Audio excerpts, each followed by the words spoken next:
no show do Heleno Rotai, Rádio Serviço. A família Tupi já sabe. No Rádio Serviço Saúde Especial de domingo, vamos sempre abordar situações que podem acontecer na sua casa, no trabalho ou até mesmo na rua. A fratura é uma das ocorrências mais comuns nas emergências. Mas como ajudar uma pessoa que sofreu uma fratura? Em quais casos não devemos mexer na pessoa acidentada? E agora, doutor? Por isso, hoje, eu vou conversar mais uma vez com o doutor Silvio Provenzano, médico do Serviço de Clínica Médica do Hospital Federal dos Servidores do Estado. Bom dia, bom domingo, doutor Silvio. Bom domingo, Heleno, bom domingo a toda a família Tupi. Tudo bem, meu amigão? Na santa paz, graças a Deus. Graças a Deus. Doutor Silvio, existem tipos diferentes de fraturas. Quais são? Em primeiro lugar, Heleno, a fratura geralmente ela é causada por um traumatismo, né? E pode acometer, evidentemente, qualquer faixa etária. Da criancinha pequena de berço, que cai do berço, descuido, caiu, até o idoso, que também se fratura com muita frequência. Por quê? Por perda de equilíbrio, por perda da força muscular, que é comum nessa fase da vida. As quedas acabam se tornando frequentes, além dos acidentes, né? A pessoa cai de uma escada, cai de um telhado, não sei o que foi fazer lá em cima, pensa que é gato, acaba caindo. E evidentemente que fraturas são acidentes que normalmente procuram as emergências. E eu tive, durante muitos anos, né, Helena, a oportunidade de trabalhar com o saudoso professor Naldo Monteiro, fui clínico do serviço dele de ortopedia e ganhei alguma experiência com as fraturas. As fraturas, elas podem ser fechadas. O que é isso? É quando você quebra o osso, mas não há nenhuma ferida no corpo. Como é que você vai suspeitar que há fratura nesse caso? Normalmente, Heleno, além da inchação no local onde ocorreu a fratura, você pode ter uma mancha na pele de cor azulada, que é o hematoma, porque muitas vezes vasos se rompem. Evidentemente, a dor.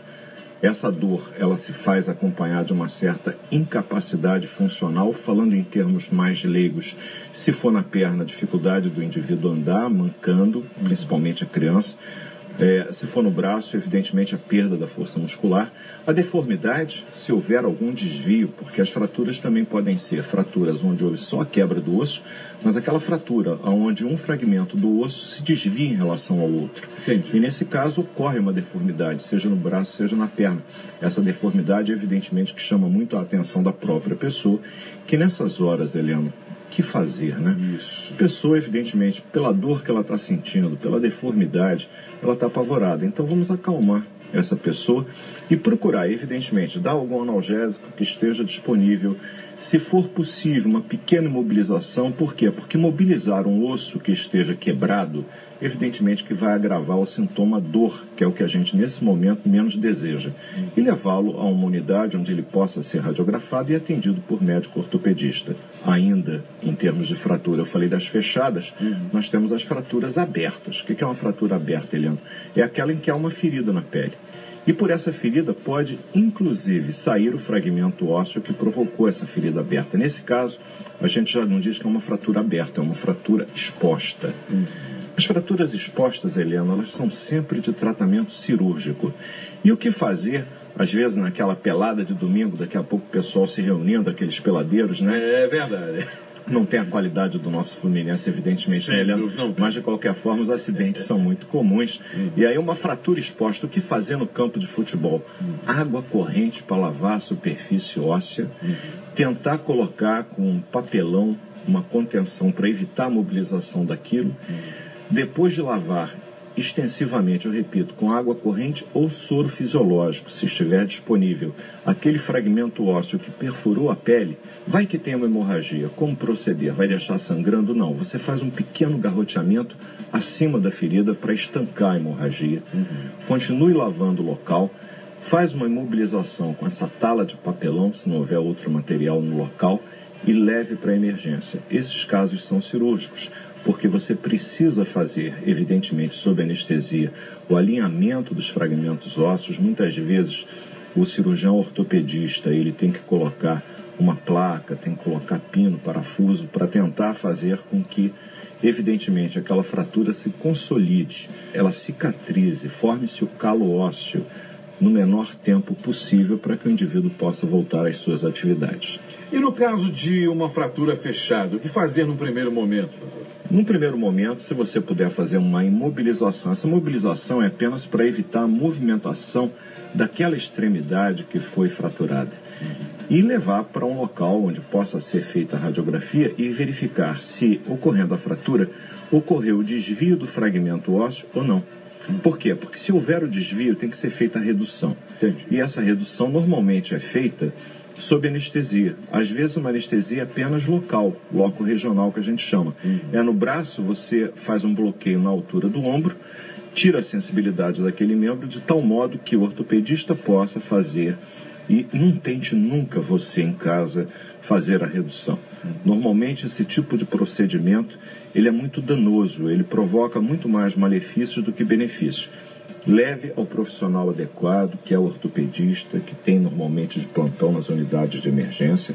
Ele vai saber qual é a manobra correta que deve ser feita para alinhar os dois fragmentos ósseos de modo a permitir que haja cicatrização dessa fratura. E, doutor Silvio, em relação às crianças, o procedimento é diferente em relação aos adultos? Em termos de procedimento, não, mas existem características, Helena e família Tupi, que tornam o osso da criança completamente diferente do osso do adulto. Primeiro, ele é um osso que tem muito mais elasticidade.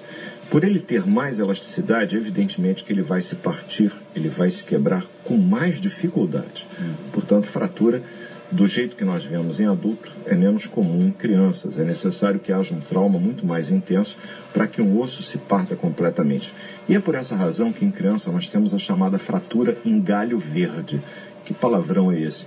É quando uma parte do osso sofre uma fissura, ele se rompe, mas a outra não.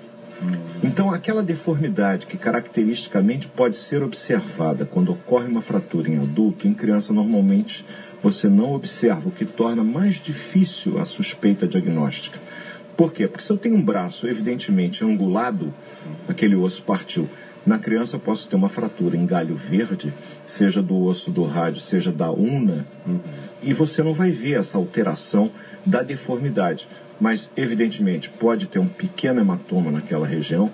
A criança, mesmo a pequena, vai referir muita dor. E sempre que a criança tiver tido uma queda, que muitas vezes ela não tem nem o discernimento necessário para relatar, mas ela se queixa de muita dor no local, leve a uma unidade que tenha pediatria, que tenha ortopedista, porque às vezes essas fraturas em galho verde, elas, eu repito, são difíceis de serem identificadas, principalmente pelo leigo, e somente serão diagnosticadas através da radiografia. Uma outra coisa em criança é que você pode ter fratura próxima chamada epífise óssea. O que é isso? A placa epifisária é a placa que permite o crescimento do osso. Se essa fratura não for devidamente alinhada e houver a perda dessa placa, você pode ter uma deformidade com consequências absolutamente terríveis para a própria criança na vida adulta. Você fica com um membro encurtado em relação ao outro.